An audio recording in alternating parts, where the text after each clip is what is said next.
লিখা ওৰা কোন কৃষ্ণ সেনাপতি ঘুমন্ত মনত কৰিলাম ৰুক্মিণীৰ স্বয়ম্বৰত কোৱা এই ভীষণ অপমানৰ কথা হৰিণাৰ সৃষ্টি হৈ তীব্ৰ উন্নত জলে প্ৰতিকূলৰ আনল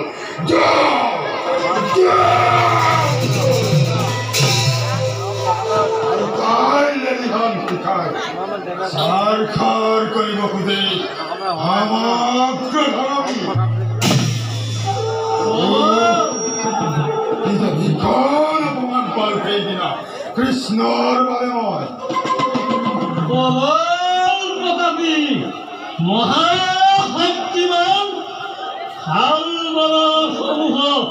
কৃষ্ণ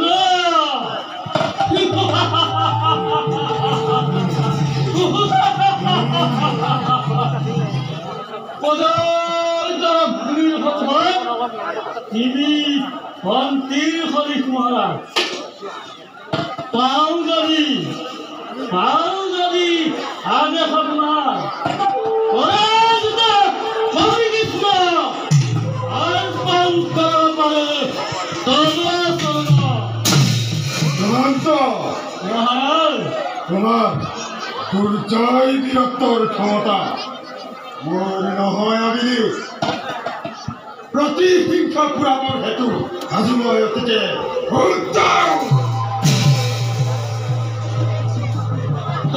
কামনা পূরণের হেতু যাত্রা করি আমি দাঁড় করে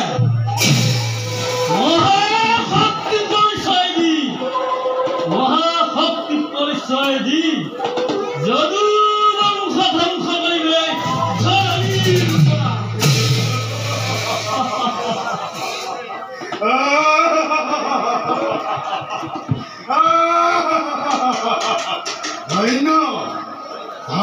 তুমি ধুমন্ত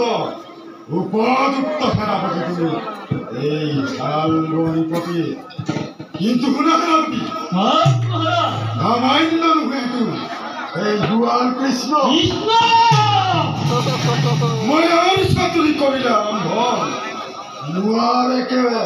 তিষ্ঠিৰতাৰ সন্মুখত সুদৰ্শন চক্ৰ নামেৰে আছে মাৰাত্মক অস্ত্ৰ যি অস্ত্ৰ প্ৰহাৰ কৰিলে সকলো যুদ্ধই দেখে কেৱল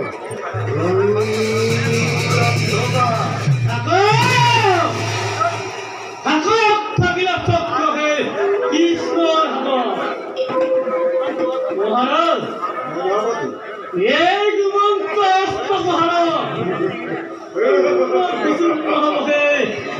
কৃষ্ণর চক্র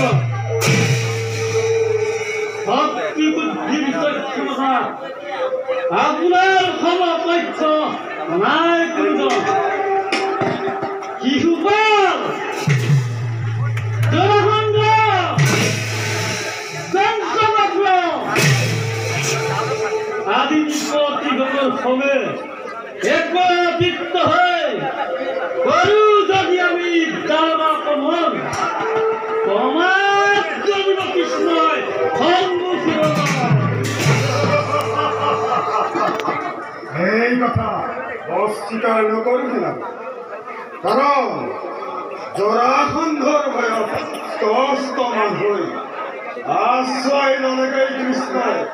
মথুৰাবাসীৰ সনে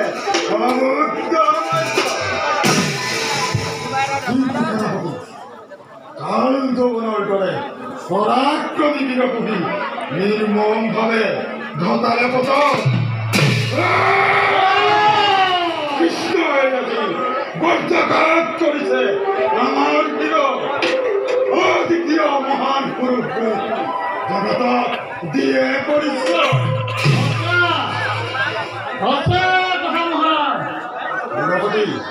এই পৃথিবীৰ মূৰ্খ মানুষে কৃষ্ণ দেবন দেবতা বলে সম্বোধন কৰে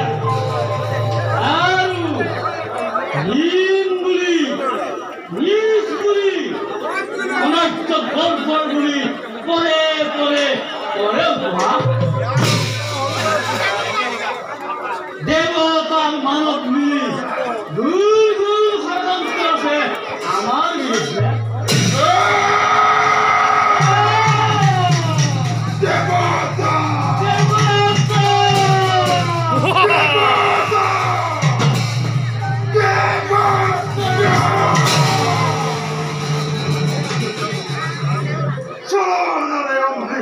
কৰি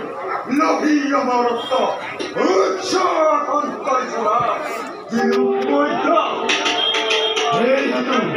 নিন্দাৰ কুৎসিত ৰক্ষাৰে এতিয়াও আমাৰ ঘৃণাই পকৰবে আৰু কৃষ্ণ কৃষ্ণক স্মৰণ কৰা এই মানৱ সদায় এতিয়াও নিজ বুলি ঘৃণাই আমাৰ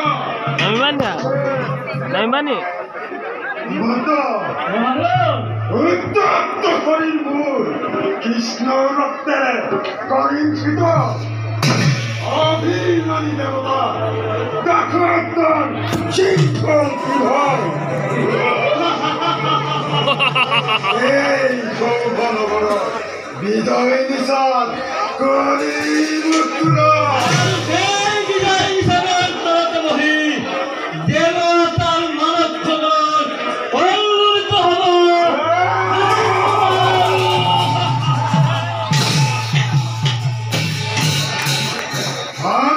মুক্ত মই আজি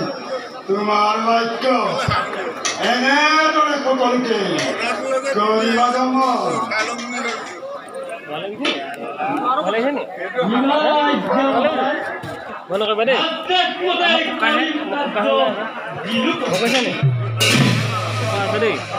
অগাধ বিশ্বাস মোৰ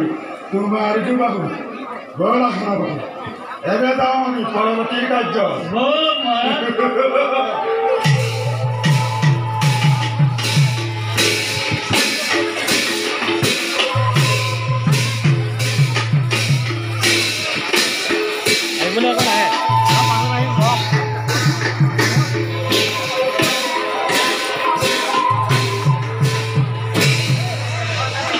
Yes, I'm going to be